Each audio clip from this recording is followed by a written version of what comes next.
Welcome to Thousand Friends of Martinez November 2020 City Council Candidates Forum. I'm Seth Adams, co-chair of Thousand Friends of Martinez. Mark Thompson is the other co-chair.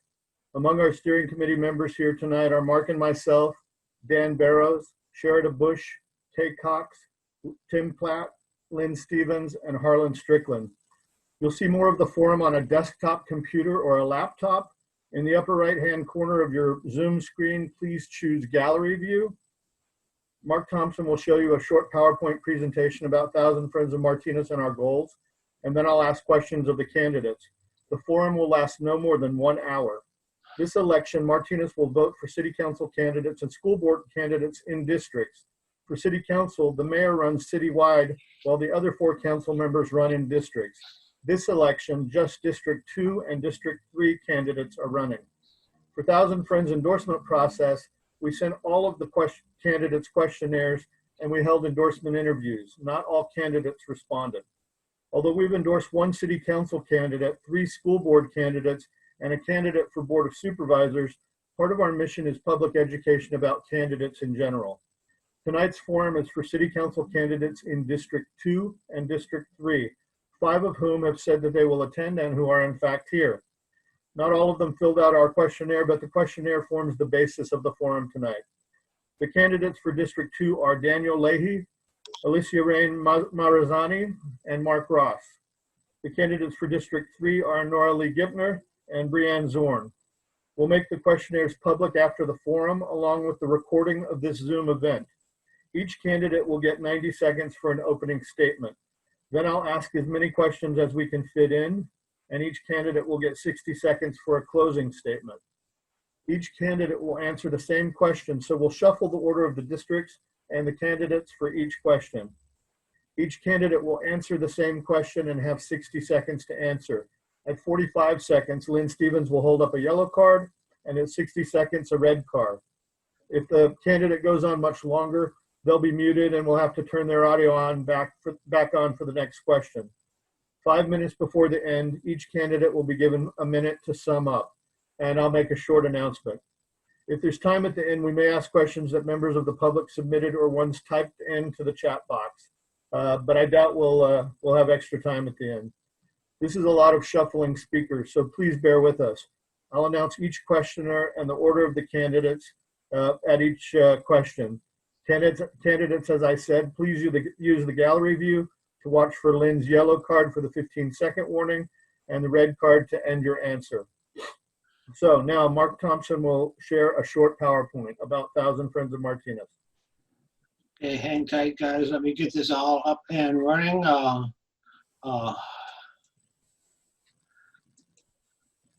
Okay. Again, welcome to the Thousand Friends of Martinez City Council Candidate Night.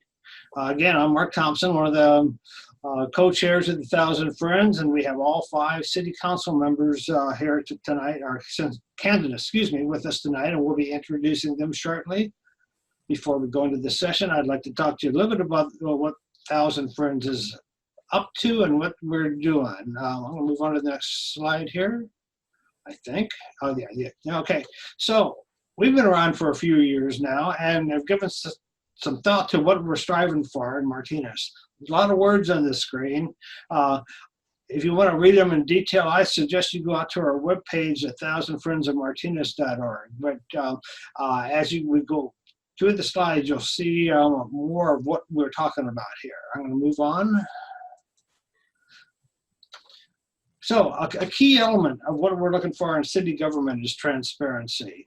And a good example of this is the work that's needed in districts in our city. The existing districts, as you can see off to the left, are not very cohesive and neighborhood oriented.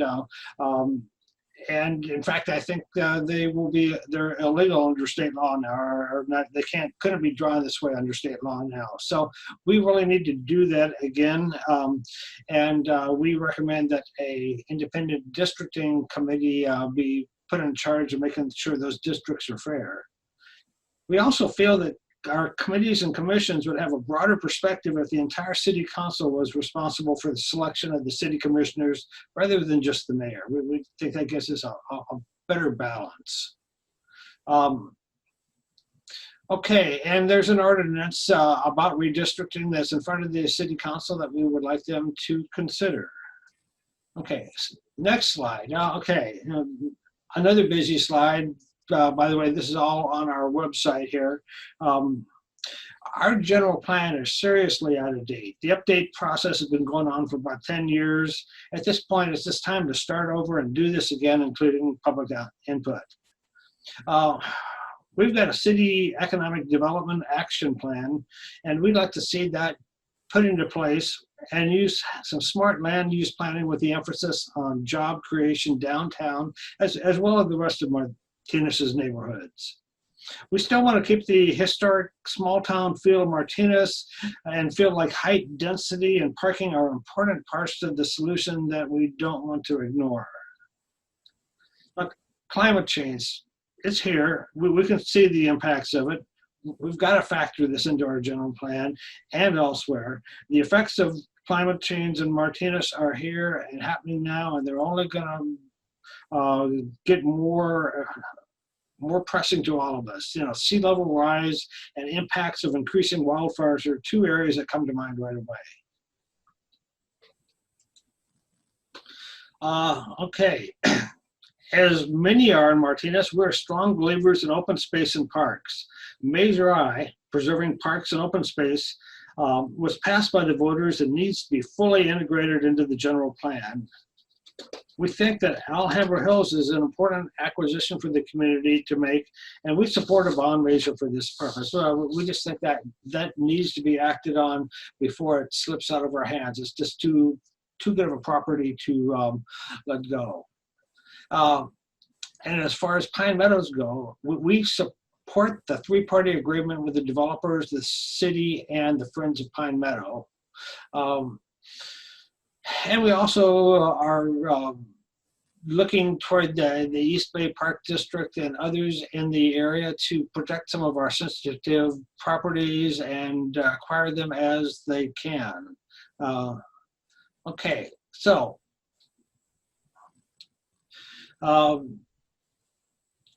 we're glad to see that the city has an economic development team now. We support a proactive approach to pursuing new business, including land use recommendations. We'd like to see that move ahead. I won't say anything more on that right now, but I want to talk a little bit more about what we do. We do public meetings on Zoom right now at the Veterans Hall. Again, in the future, in person, we invite speakers that provide insight into the challenges and issues of the greater Martinez area and invite the general public to come join us to get their insights. We also encourage, endorse, and help good candidates. We conduct interviews with candidates and also have candidate nights like tonight. We're a political action committee, and donations to us are not tax deductible, but they are put to good use. Go to our website or our emails, and you can find a donate button. Okay, how can you get involved? You can become a volunteer on our steering committee. You can attend our public meetings. You can donate. Best way to get in contact with us is to contact us through our email, thousandfriendsofmartinez@outlook.com. If you go to our website, we got a lot of this information out there, including this presentation. So go ahead and look for it. We also have a Facebook page. Look for Thousand Friends of Martinez, and we usually have some good stuff out there as well. Okay, I'm going to turn this over to Seth and let him get the candidate night really get started here. Take it away, Seth.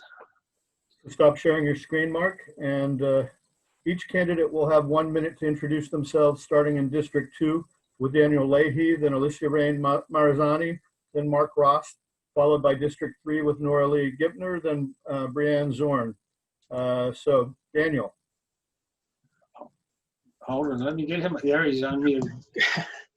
Great. Well, I want to first take the opportunity to thank Thousand Friends of Martinez for organizing this forum. The one that we did a little while ago with the chamber was exciting. It's really great to see so many people tuning in live, and so many more that will probably tune in after the fact. My name's Daniel Leahy. I'm running for District 2 Martinez City Council to bring a fresh perspective to our city. Some of the things that I'm passionate about include preserving and expanding our open space, making it more accessible for folks to enjoy, increasing the transparency and accountability in our city government, including being more accessible with office hours every month when we can meet, but also being fully supportive of an independent commission to draw fair district lines. Now that the census is over, that's going to be a critical issue this next year. I'm also passionate about economic development, not only just downtown, but in the city at large, including attracting new businesses, entrepreneurs to set up shop here, but also working to find businesses that are good fits for our vacant storefronts downtown and across the city. I'm also passionate about preserving our waterfront and reinvesting in our marina area to mitigate climate change and also to add recreational value. And I'm also looking to provide some real solutions and address our homelessness crisis here in Martinez. Those are my 5 primary goals and objectives. So thank you very much. And Alicia Rain Marizani. Thank you for having me, and thanks to everyone tuning in. My name is Alicia Rain Marizani, and I'm running for Martinez City Council District 2. I'm a Martinez resident, born and raised, so was my dad and his parents, and then their parents came over from Italy. So I'm really excited to possibly have the opportunity to lead and volunteer alongside and put this family background, and my current job background involves travel marketing and events, and I have extensive experience volunteering in many local nonprofits and with organizations. My priority will be to apply the years of local community service experience to the important work that the council does. I'll use my expert skills as an events and travel marketing professional to make Martinez the destination that I know it is. I will use my experience as a proven leader to critically analyze the issues, to listen empathetically, and to ask the tough questions. I will follow the philosophy I was raised on. If you see a need and you have the means, you just do it. I would like to impose term limits for our city government, and that I think will improve our transparency. I also, of course, support using an independent redistricting committee. And to increase transparency in local government, I would like to increase engagement with our youth, starting with our youth. Thank you. I'm sorry, I misspoke there. The opening statements are 90 seconds as the candidates heard earlier. Also in District 2, Mark Ross, please. Hello all, thank you. I just want to take a deep breath and really thank all of you for being here tonight for the 1,000 Friends of Martinez. I know we don't always see eye to eye, but you do valuable work. We share the same concerns, we share the same values, but we don't always share the same methodology or pathways on how to get to pretty much the same place. So with a deep breath, the meditation is over, and I'm not qualified to give a Dharma talk, but I will talk about my environmental record here in Martinez. 20 years ago, I brought to Martinez, actually 25 years ago, the creek widening. We daylighted the creek. That was the first environmental project as a city council member I brought to the fore. And I'm glad we did. It brought a lot of flora and fauna to us. I've been a creator of open space throughout the city, close to 1,000 acres. I've helped us provide that. I look forward to talking more about my record, more about what I've done and what I'd like to do for the city of Martinez. Thank you. Thank you. In District 3, Noralia Gibner. Noralia is still muted.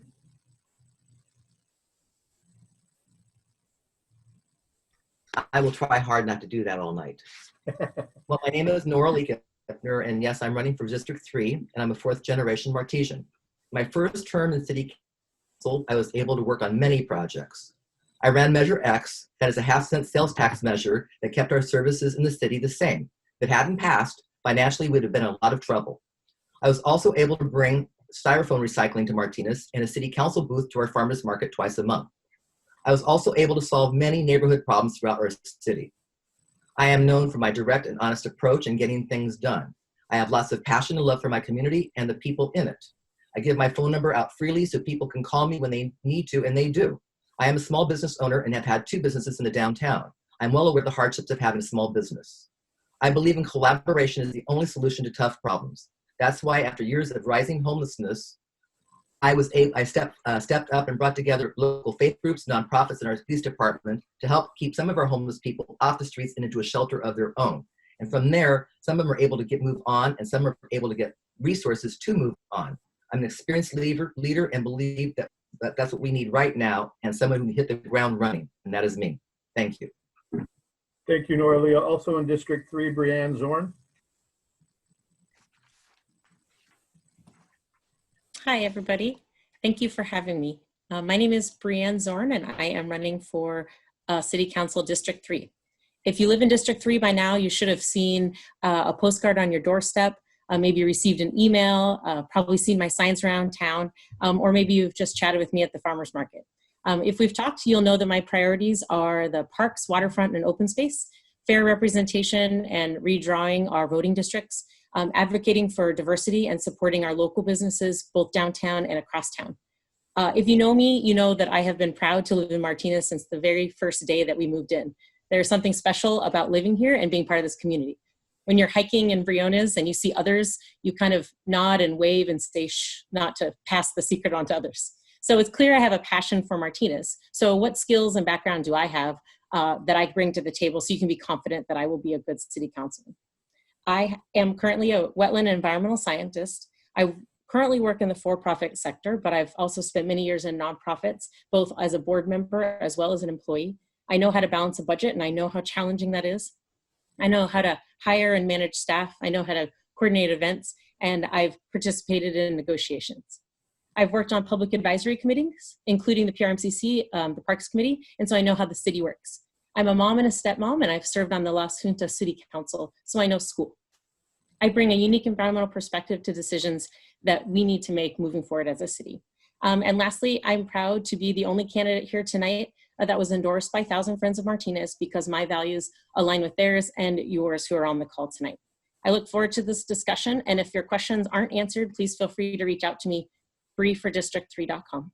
Thank you. Thank you. Question 1, we're going to start with District 2 with Daniel, followed by Alicia, followed by Mark Ross, and then District 3, Noralia, followed by Brianne Zorn. Measure I protects all of Martinez open space and parks by requiring a public vote on any city council resolution to convert land designated as open space to more intensive development. Did you support or oppose Measure I and its clear inclusion in the general plan update? And after the people have spoken, as in Measure I, do you believe the city council should use taxpayer money to go to court to try and avoid implementing it? Daniel. Thank you for the question. I fully support Measure I. I think we live in a democracy. When we put issues before the voters to get their opinions on them, it's really important that we honor what they say. And so if they're telling us that voters should have a say on whether we convert open land or recreational land to more dense development, and they tell us that we should not, then that really is the end of the story in my book. We should not use money to try to fight lawsuits that we know the city is going to lose. And if that's the kind of legal advice that the city is getting, then we need to replace our legal counsel to be consistent with not wasting taxpayer money trying to fight frivolous and losing lawsuits. Thank you, Daniel. And Alicia? I also support this measure. The San Francisco Bay Area is the metropolitan area in the United States with the most open space, and I think a majority of that, or a big chunk of that, is in Martinez, and that's part of what makes us special. I see no reason to change that and support our voters in their decision, and don't think the city should be spending money to try and go against what the voters said. Thank you. Thank you. And Mark Ross? Hello, I support Measure I. I can understand why there would be some disbelief of that, but we had some long discussions at the City Council as to what we would do for the citizens of Martinez. There is a lot that had to go into that decision, too much to put here, but we also have to protect the fiduciary assets of the city from lawsuits from the other side too. So I support Measure I. We've settled with all the parties in Measure I, and I fully endorse it. I see that we have a lot of open space.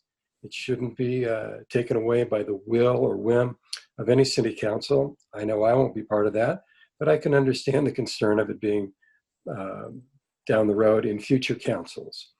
So if I'm reelected, I support Measure I and making the general plan update as solid as it can be with regards to protection of existing open space and the additional open space that I would strive to add to the city of Martinez's bio. Thank you. And in District 3, Noralia, followed by Brianne. I also support Measure I. It's the very most important thing to do because the people voted for it. I'm very happy that Measure I's language got modified. That was part of the settlement agreement. And things are settled. I don't see any reason why we can't move forward and get the Measure I into our general plan update. That's what I would totally support. Thank you. And Brianne Zorn. Thanks. The objective of City Council is that they are elected to represent the interests of the public.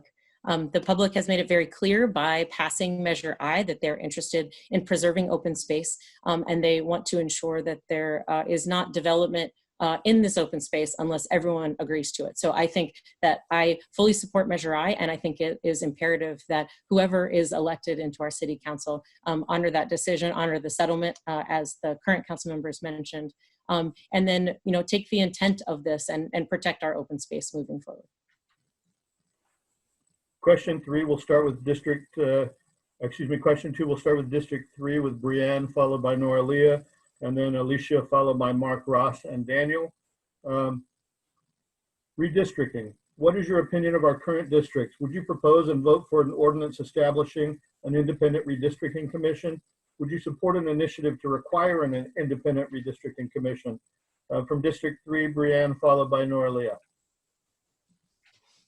Thank you. So if you've seen me at the farmer's market, you know that I have a large 3x4 foot sign, the one that's behind Daniel on his wall there. Anyone who comes up to the sign asks the question, what's wrong with these districts? And when you explain the rationale for why the districts were drawn the way that they were to ensure that the existing city council could each take a slice of the city, people understand why they were drawn, and people are not very supportive of that. I currently live in the downtown corridor, and if I'm elected, I'll be representing where the most of District 3 is, which is clear across town. If districts don't reflect the neighborhoods of the city, then the representatives won't be reflecting the interests of the neighborhoods of that city. I think it's really important that whoever gets nominated or selected to redraw the districts, that it's a non-biased organization. So yes, an independent commission, but I would also argue that it should be people that don't even live in the city of Martinez. It should be completely non-biased. And that way we can ensure that nobody has a secondary interest in how these districts are drawn. Noralia Gibner. I have to admit that our current districts do look very strange, and they certainly are not easy to navigate. It is important to understand thinking of what was going on at the time, and I see that you do understand that we all wanted a slice of downtown, and consequently the districts were drawn from north to south. Now I supported that because it seemed reasonable at the time, but actually trying to work it and manage it is not an easy thing to do. I would like to see us use independent redistricting committee. That would be the only fair thing to do. Thank you. Thank you. In District 2, Alicia, followed by Mark, followed by Daniel.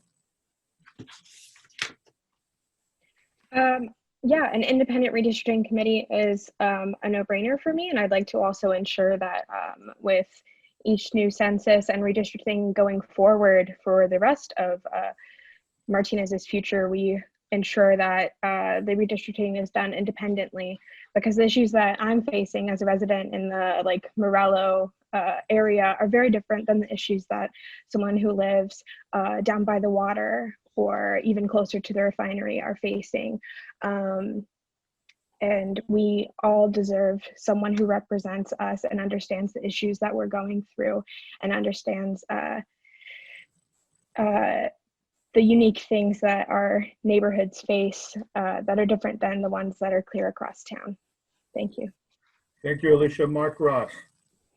Yes, I too support an independent redistricting commission. I have said that publicly and will be the first at the dais if I'm reelected to propose any initiatives or any ordinances that would reflect that, or resolutions. Here's the deal. When we did this, we had 105 days to create 4 districts. That was statutory. We were under the threat of an attorney.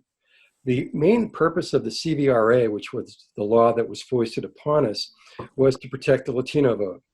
In a diverse, dispersed Latino community that we have in Martinez, we effectively did what Southern legislatures would have loved to have done. We cut the Latino vote into quarters. No matter which way you shape the district, we cut that into quarters. We also took away 75% of your opportunity to vote for city council members. So the map size or the map shapes is one thing, but the taking away your right to vote for city council members just down to once every 4 years instead of every 2 years, that's a 75% reduction. If there's an opportunity to go back to at-large, I think we might want to take a look at it because it takes away voters' rights and it cut the Latino voting power into quarters. And I think that was wrong. And Daniel. Great. Yeah, I'm 100% supportive of an independent redistricting commission. The ordinance would be one of the first pieces of legislation that I would vote for on the city council. I've been in election politics for the last 15 years, and this has got to be the worst example of gerrymandered maps I have ever seen. So far, the state agrees, and they've passed a law now making these maps illegal. So this would definitely be a top priority because of the census. But I find it interesting that my opponent's all of a sudden in favor of redistricting committee when people have asked for this for 1.5 years now and supported the city fighting expensive lawsuits to try to fight this. So it doesn't make any sense to me to divide neighborhoods. And when you look at where the current council members live, it makes perfect sense why they drew the maps the way they did. If I'm drawn into another district with another member, that I would be fine with that. So independent districting commission, I support it 100%. Thank you. Question 3, we'll start with District 2, Mark, followed by Daniel, followed by Alicia, then District 3, Noralia, followed by Brianne. The draft general plan was started 10+ years ago and has essentially lain dormant for the last 5 years. There are serious flaws both to the document and to the process of developing it. To serve the public, we believe the process needs to start over and incorporate clear public input. Do you support reopening the process and restarting the writing of the update? If not, what would your approach be to completing the general plan update? District 2, Mark Ross. Well, thanks. And as I mentioned in the interview with your organization earlier, I agree, I'm for starting over. It's been going on for 10 years.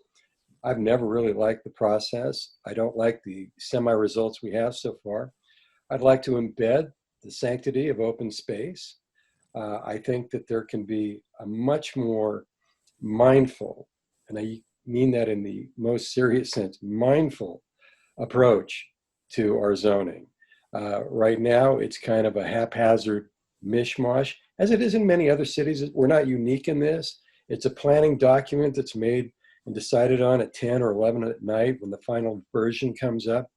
I want a more sound, engaged public process, and I'd like to start it all over again. There's some parts we can salvage that are very technical. We don't have to spend $100,000 reinventing the wheel on some of the non-important areas, but the general sense and feeling is that it's not a tenable document as it is, and neither is the process, and I'd like to see it much better. I didn't agree with the way the process was conducted in the previous iteration of the general plan, and I'm on record with that. Daniel. Cool. Yeah, I agree. We should definitely start over. There are parts that are probably salvageable, but I think we should have a very clear process about how we're going to get input from residents up front, well noticed, so that we can be fully engaged with the residents of Martinez, and maybe even have, small workshops if they're in person in various different parts of the city, so that it's doesn't feel like it's always downtown centric, and that would make it more accessible for people to give feedback. And then when we have drafts available, make those available to people publicly so that they can comment on the process as it continues to evolve. Thank you. And Alicia. Yeah, a lot can happen in a 10-year span, and restarting some of this process makes a lot of sense to me. And making sure that the community is involved and engaged in the process. Like Dan said about having workshops in person, but also keeping some stuff on Zoom, because I know that it's a lot more accessible and easier for working people, for disabled people, for single parents, for students. I really like how Zoom has been functioning and want to keep it utilized as a community function. Yes, in support of restarting some parts of the 10-year plan, or the 10-year-old plan. Thank you. In District 3, Norlia, followed by Brianne. I have read through the general plan update, and I do believe it's a good document. It has all the parts of a general plan should have. This document has had citizen input, and it's had time to address the current issue, and has time to address the current issues. General plans contain a set of public goals and policies to guide the future development and maintenance of the physical environment in Martinez. California government codes define very specific purposes and content requirements for a general plan, and each city gets to design it their own way. And general plans can be updated every year on a yearly basis. I believe the fiscally responsible thing to do is to continue with the general plan update the chapters, slip in the current issues, and get it done. There's no reason I can think of to throw it out when all we need to do is update it and complete it. Thank you. And Brianne. So I agree with Norlie on this one about wanting to ensure that we don't waste too much money on making revisions to the general plan. That said, there are a lot of very important issues that were not incorporated. And my understanding is that right now, this has been on the major to-do list for staff of the Economic and Community Development Department for a long time. So they're spending a lot of city money rewriting this document. They have not yet finalized it. The amendment is not available on the website. There's no clear transparency on where this document currently sits. So I support making revisions to this document to ensure that it incorporates everything that we need. But I would say that, it's important that we find the right people to do it efficiently and effectively. And if it means sending this out to a contractor to with a set budget to finalize the document and publish it, and I think that's what we should do so that we can direct the time from the staff on the Economic and Development Department to do good for our city. Question 4 is going to start with District 3, Brianne, then followed by Norlia, and then Daniel, Alicia, and Mark Ross in District 2. Also related to the general plan, neighborhoods outside of the downtown. What is your position on limiting the impact of new development on existing neighborhoods, especially in the face of neighborhood objections to significant impacts such as traffic, schools, etc.? How would you give neighborhood input more weight? Brianne. Still mute, good. There are several new developments that have been identified that are currently in process. It's very important that through the the public involvement process, that City Council and those that are ultimately making the decision are taking the interests of the people who will be the most directly affected by the development and protecting those interests. In the example of the Amare Apartments that's in my district, the current status of this is that, for example, there are less than 2 parking spaces per unit for this almost 100-unit complex. It's in a location where, while it is sort of near transportation, it's in effect not really near transportation. And so what you can expect is that there will be lots of vehicles trying to find a place to park, and they'll be negatively impacting the surrounding neighborhood. They'll also potentially be impacting the local schools, which are already maxed out. the people that live in this area have already voiced this concern, and it's really important that we listen to these folks because they're the ones that are going to be impacted by moving forward on these developments. And Norlia. I'm the type of person who looks at a situation practically and makes a decision that way. We have a built-out community and we have very little space for building. So at the same time, we are required by the state of California to do a lot of building with not a lot of space. So what I'm hoping we can do is get our neighborhoods to be able to work together with the land developers to come up with a better plan to make it happen.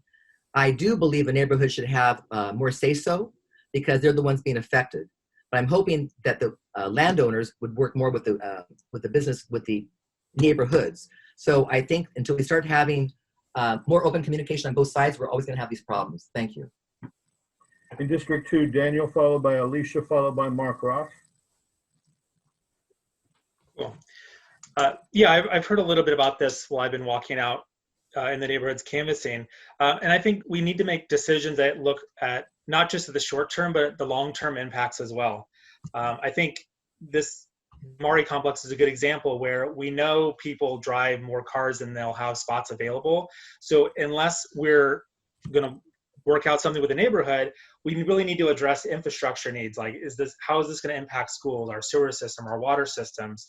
But if we need more transportation, then we need to make a serious commitment to increasing the availability of transit to make these kinds of developments feasible. Otherwise, people are going to drive cars until there's an alternative available to them. So if we don't take those impacts into consideration when we make these planning decisions, we're going to just make bad decisions. And so any decision that I make in the city council and guidance that I could give the planning commission, we need to update these criteria so that we're allowing development to happen that can not have all these negative impacts. Alicia. Yeah, I think neighborhood input is super important, especially that in Martinez, we have a unique situation of dealing with 2 school districts. And as someone who grew up in a local school district, keeping the integrity and the quality of our schools is important to me. Developers and keeping them forward thinking, as well as keeping the city forward thinking, is important to me. Transit should always be on the forefront of our mind, I think, going forward, especially considering the impact of cars on climate change. In our city as a waterfront city, the fact that we don't have, like, I used public transportation to commute for the last 3 years, and it wasn't my favorite thing in the world, but I've been in cities where their public transportation could be one of my favorite things in the world. And I know that we're not the biggest city, but we're also not the smallest. I think any new development should be close and accessible to public transportation and have bike lockers. Thank you. And Mark Ross. I mentioned the word earlier when we were talking about the general plan about mindfulness. And I think we need to bring the prospect of our process with the city on everything we do to being mindful of all the impacts, mindful of the neighborhoods that are impacted by the new neighbors, if there are to be new neighbors. What are the overarching impacts for climate, for the water system, for the water demands, for the school system? Should you have electric charging stations in these developments? These are all things that need to be weighed, and we have to be mindful of a whole different set of criteria than we used to be. Excuse me. I think I've said enough. Sorry. Well, that's a good segue. Question 5, we're going to start with District 2, Alicia, followed by Mark Ross, then Daniel, then District 3, Noralia, followed by Brianne. Climate change. What are the climate change threats to Martinez, and what steps would you take to address and mitigate them? Alicia. I have been volunteering in California during fire season, both independently and for the Red Cross for, I want to say, the past 5 years. And I've seen firsthand entire neighborhoods like Coffee Park burned to the ground. And I have met children who lost their homes. And I obviously do not want that for Martinez. We're surrounded by hills and that we are fortunate to be surrounded by. We need to keep in mind our exit strategy if disaster ever strikes, and how to keep our hills managed so that hopefully disaster never does strike. We also have our waterfront, and rising sea levels are a challenge, and that'll impact the creek as well. We need to set ourselves and our children up for the best case scenario, and while preparing for the worst. And I think as the youngest candidate running, there's nothing more important to me than our future here in Martinez. And that's all I've got to say. Thank you. Thank you. And Mark Ross? Hello. My environmental record is probably pretty deep, but I don't talk about it a lot. But I'd like to talk about it now. Martinez is one of the most sustainable cities in Contra Costa. Whenever there's a checklist that's put out by ICLEI or Sustainable Contra Costa, we usually are at the top tier in terms of getting all those checks done. I've been a leader in the Bay Area climate change movement. In fact, I set up the process by which California imposed the first carbon tax in the nation. And that was at my insistence, going against the state regulators that didn't want me to do that. So I pushed for climate change solutions for a long time. It impacts Martinez.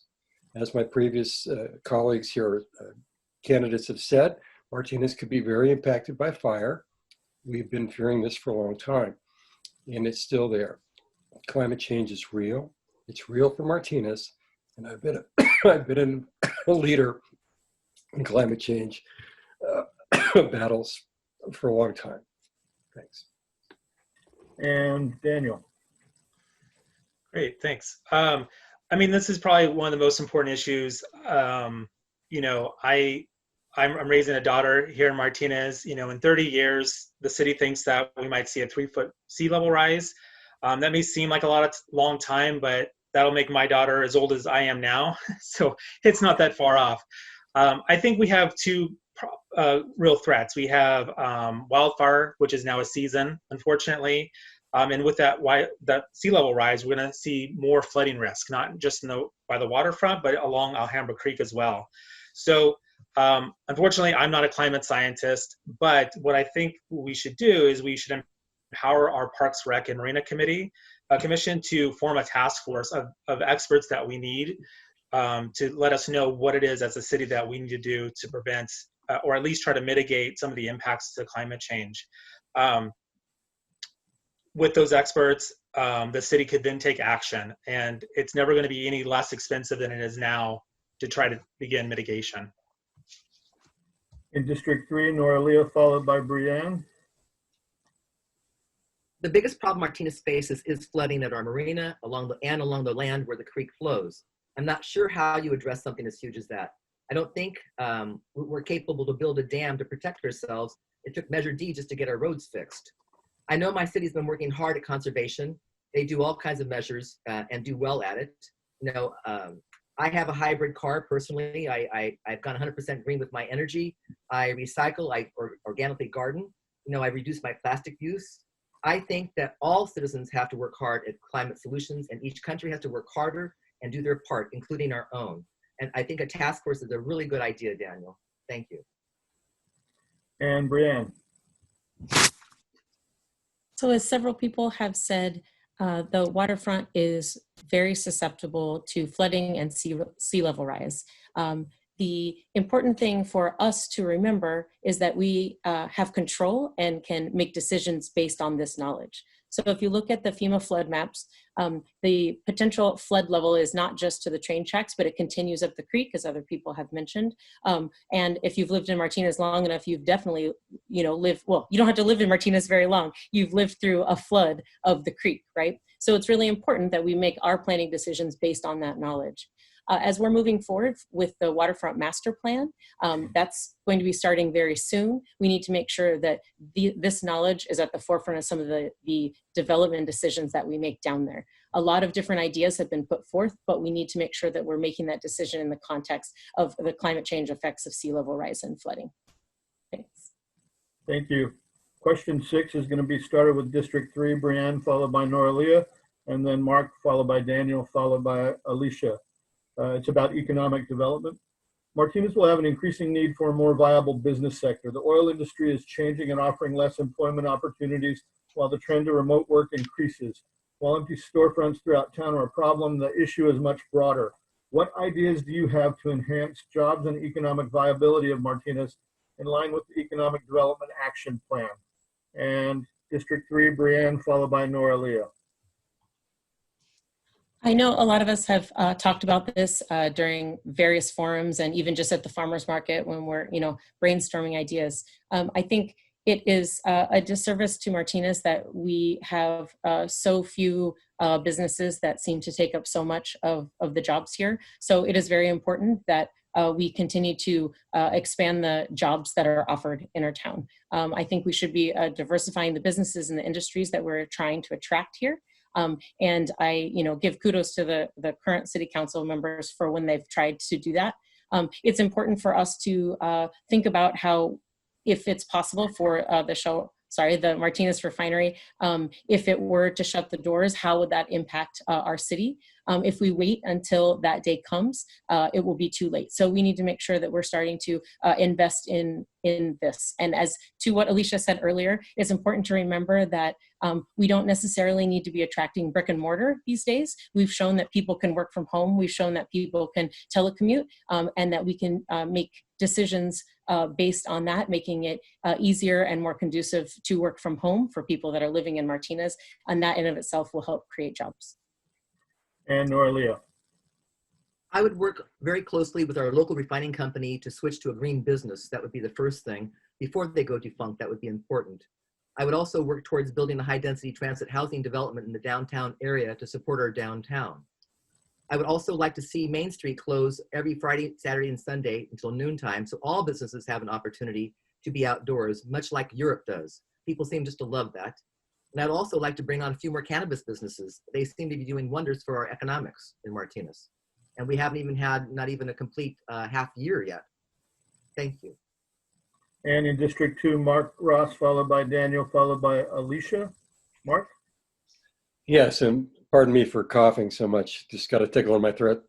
I've always thought, and I seem to be a minority voice, but maybe the time has come, that we focus on being a mercantile economy.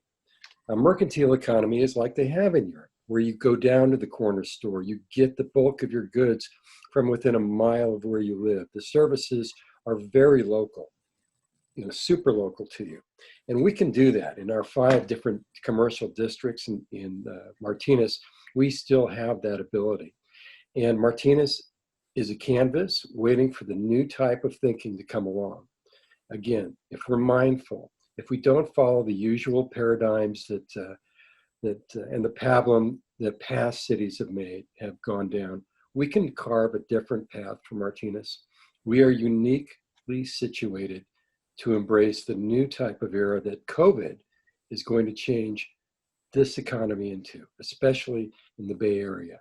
People are going to love a small, easy to walk through, easy to come to town like Martinez. We have a lot to offer. I think we're not thinking in the correct ways. We have to be mindful of what the new opportunities bring us. And the refinery, we can have a lot to say about what the refinery does.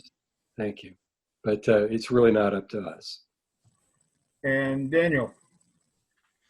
Yeah, I get asked a lot about this as well. With the Marathon refinery idling, our own Martinez refinery is now less than 24/7. This is an opportune time for the city and the county to work together with these refineries to potentially identify what the future is. Oil demand is going down, gas demand is going down. So this is an opportunity to reimagine what they might do, biodiesel or some other type of renewable type energy. But we have to be proactive about that. We can't just wait until it shuts down. The other part of it, as it's been mentioned before, more people are working from home. I had to upgrade our internet to like business level because our residential options are terrible. So I've thought about maybe the possibility of exploring municipal internet service, just like we do water, to give some competition and some better service. in terms of downtown revitalization and economic development, I have an idea for Pop-Up Martinez, which would create a partnership between vacant business owners and the city, which you can read more on my website. Thank you. And Alicia? So I'm currently working remotely, and I love nothing more than taking an extended work lunch break and going down to Taco Daddy's and working on the patio. And I do that more often than I'd like to admit at many businesses downtown. And now that it's a bit more safer to do so, I have friends coming out to meet me, and I see a lot of people doing exactly the same. And it's really inspiring to see that already happening now. And as we start to recover from the effects that COVID had on our businesses, especially downtown, I think we need to start thinking about when it is safe to do so, bringing events back downtown and outdoor events back downtown, and putting an emphasis on bringing the community together and getting people out to these businesses and incentivizing them with live music and safe walkable streets. Thank you. Thank you. For question 7, we're going to start with District 2, Daniel, followed by Alicia, followed by Mark, and then District 3, Nora Leah, followed by Brianne. Regarding the downtown, on new development, would you oppose increased height and density, reduced setbacks, reduced viewscapes, and parking that would be insufficient to handle the development impact? How would you ensure design compatibility with our historic buildings? Daniel. Thank you. I think we can set certain restrictions on height of buildings or height of new buildings,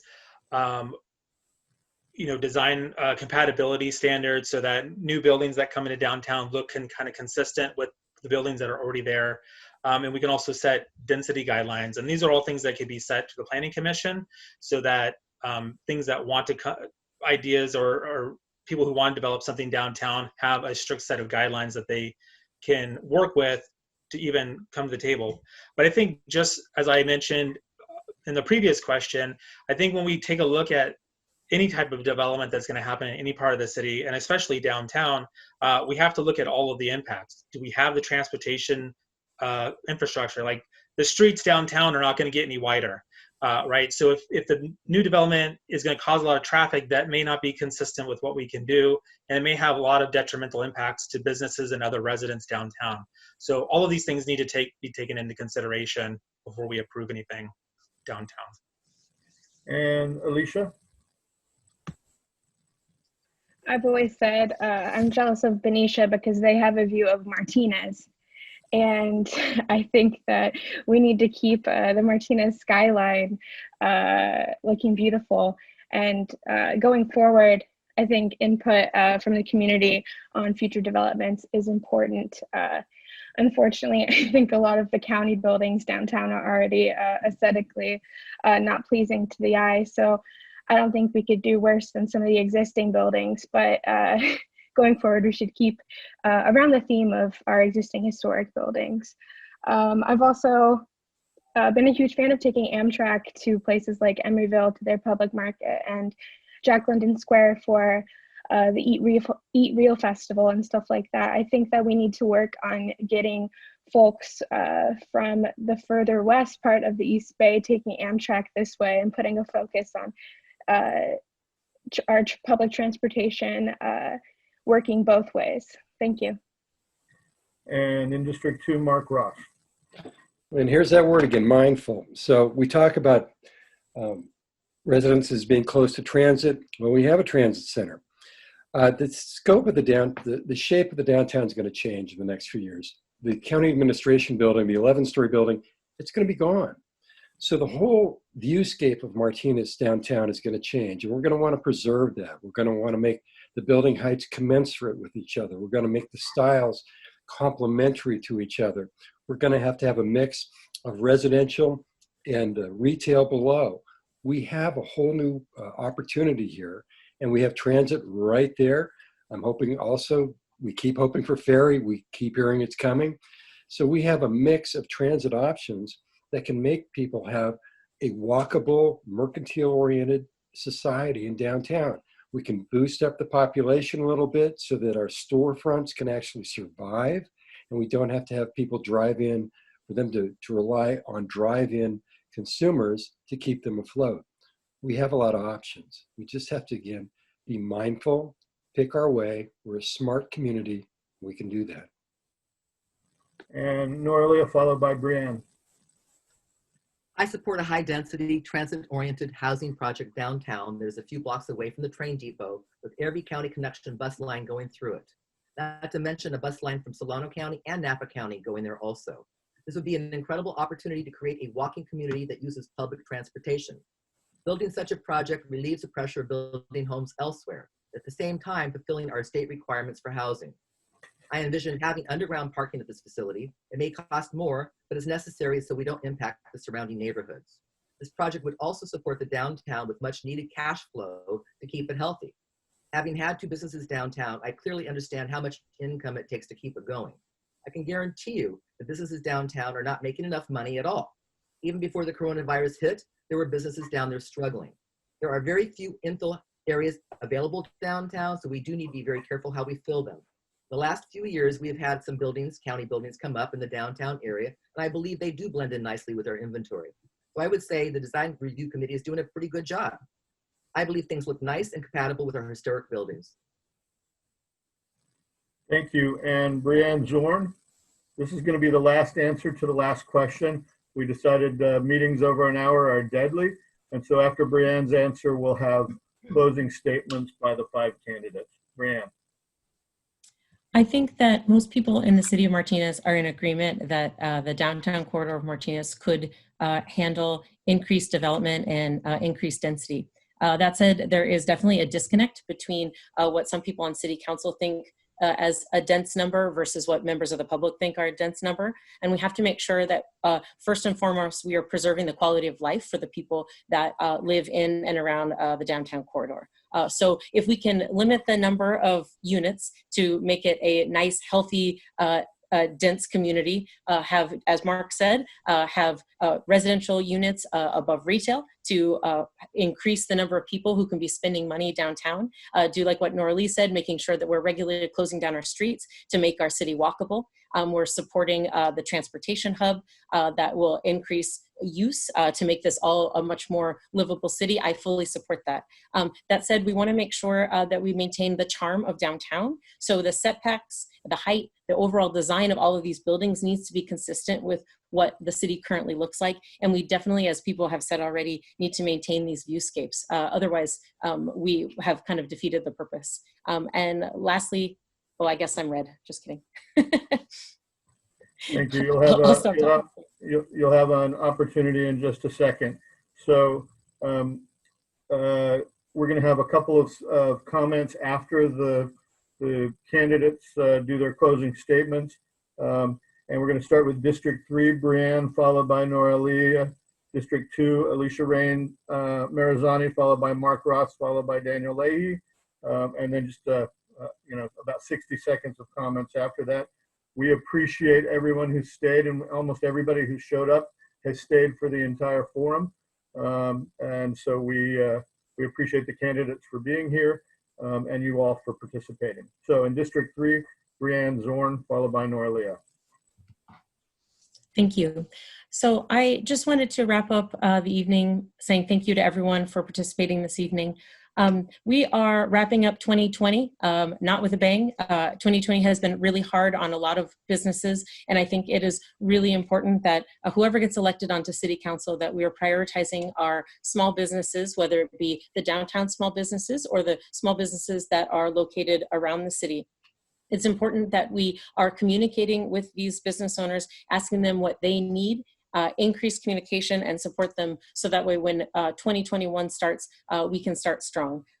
There is a cleanup event in downtown on Thursday, and the small business owners have united together to do this, and I've never seen this happen before. And I think the small business owners have shown that they're interested in working together and making sure that our city is a wonderful place to live and work, and I think we should be supporting them moving forward.